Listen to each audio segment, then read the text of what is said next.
Good morning সকলকে। কেমন আছো তোমরা সবাই? আমি কিন্তু বেশ ভালোই আছি।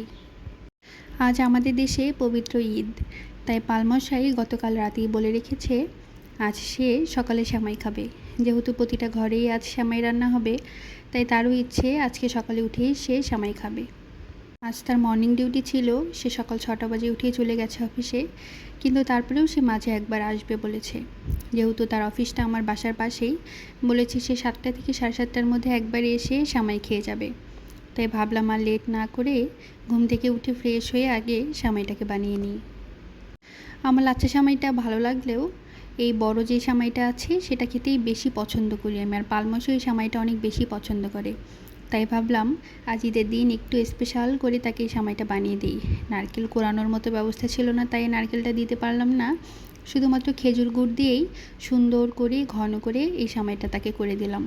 আর সে সেমাই পেয়ে তো প্রচণ্ড রকমের খুশি। আসলে এই ঈদ আমাদের শুধুমাত্র মুসলমান ভাই বোনদের জন্য হলেও কেন জানি না আমার কাছেও এই ঈদটা অনেক আনন্দের। আমি নিজেও অনেক খুশি থাকি ঈদের দিনে। যাই হোক, তারপর রান্নাবান্না শেষ করে ঘরে আসলাম, এর মধ্যে দেখি পালমশাই চলে এসছে, তো তারপর থেকে সার্ভ করলাম। ভালো থেকো তোমরা।